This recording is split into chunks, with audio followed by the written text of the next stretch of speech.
Dirty secrets. Every business has dirty little secrets, and the 911 system is no different. Want to know ours? Besides the basics of employees behaving badly, theft, and shouting the most amazingly racist things at drivers that don't pull to the right fast enough, there was the tube exam. And no, tubing a patient is not the same thing as tubing a patient.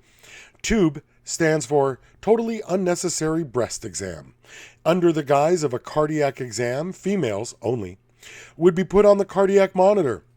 And since I'm into panties and feet, and since medically there aren't too many reasons for me to sniff or carefully inspect yours, I never got into the tubing thing. Besides, that's not why I'm here.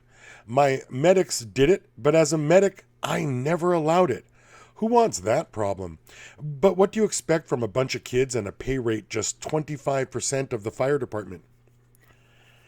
And then there is the city of Las Vegas, and like every city in the USA, they tax their people for fire protection services.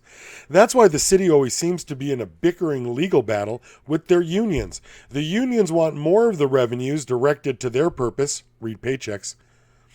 But what you don't know is this. The taxes we pay are for services the city has no intent of providing. The city of Las Vegas sells off the rights to a private ambulance company to come in and transport for them. It's so competitive, our company purchased its competition to make it even more difficult for anyone else to enter our market.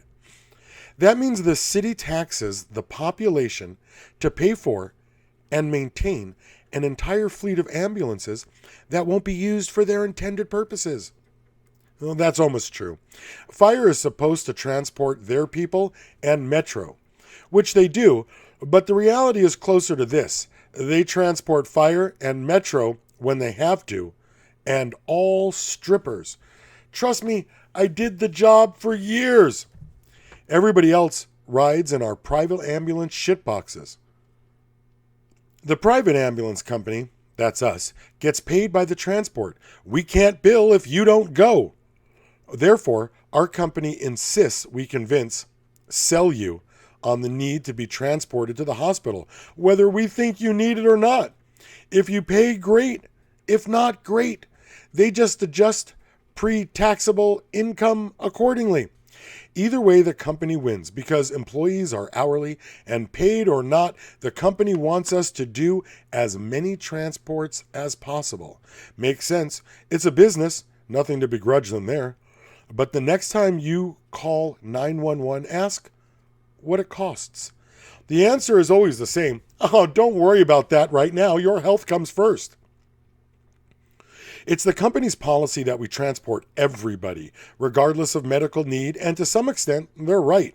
It's tough to sue for negligence if we transported you.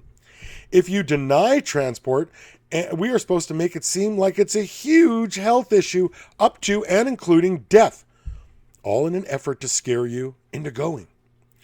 Hope this book starts an abuse under colors of authority lawsuit against them. Maybe a class action sexual harassment suit. Besides, management always reminds us the hospital, read deep pockets, will catch anything you missed, but only if you transport.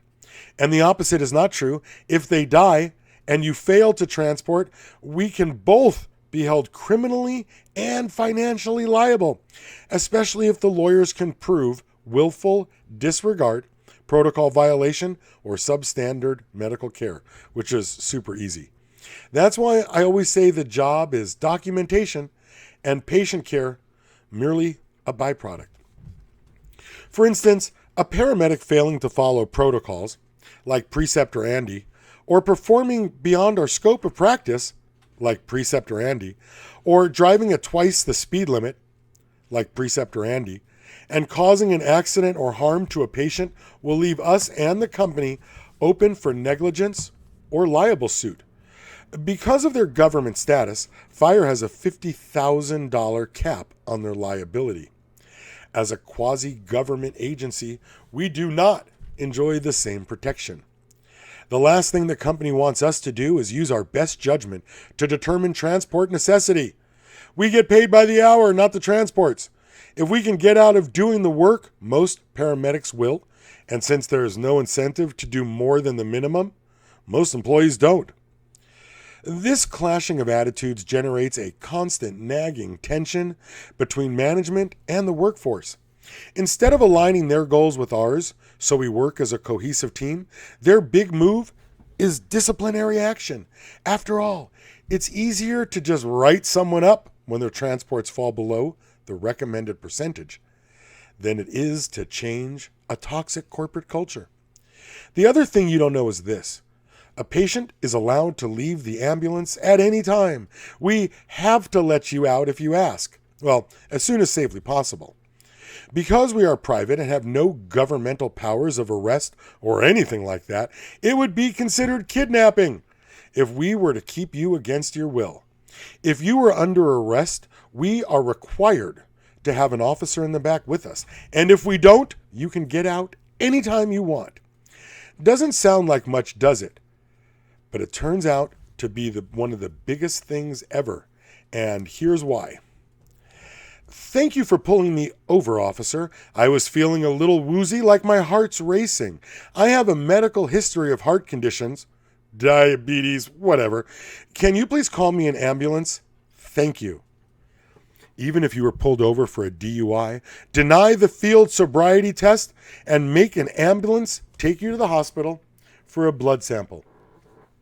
This works for all nationalities except Democrats because everybody hates dealing with them and the problems they cause. Get it? No cop wants you to die in their custody. It's much easier to send you off with the ambulance. Even if you are under arrest, you can still go to the hospital. The police can follow if they want, but they don't. Not enough manpower. Sometimes they meet us there, but usually they just give us their card to pass on to the nurse. Other than that, there isn't a system in place for us to directly notify the arresting officer that you fled. We would have to call our dispatch. They have to notify Metro Dispatch, then figure out who ran the call, where they are now, if they're available, busy, or already went home. Which again, since you're not under arrest, you can ask to change to a different hospital or ask the ambulance to pull over so you can walk away. Will the crew be pissed? Yes. Will the officer press evasion of arrest charges against you later? Probably. They did on my kid when he ran the scam. But so what? It's not a DUI. And if the crew doesn't pull over, call 911 from the back of the ambulance and report your own abduction. Here's the condition, though. Do not touch the emergency people in any way, or you will get an assault charge with special conditions in addition to the evading arrest charge. Turn on your camera phone, put your hands in your pockets, and walk away. Just because the movie of your life intersects theirs doesn't give you permission to be a dick about it. Seriously, though, don't ever drink and drive. You will kill somebody, and the driver is always the last person EMS saves. Where the court needs to hear evidence of your guilt, we know exactly what the truth is when we get there. Keep this in mind. Whoever caused the accident and really fat people are always the last to receive medical attention because nobody wants to save the fuck that did it or lift the fat guy. Remember, hot chicks first, kids, then thin people, fatties, and finally, whoever caused the chaos. Seriously, if you're a DUI and survive, I hope you rot in jail. Dirty secrets.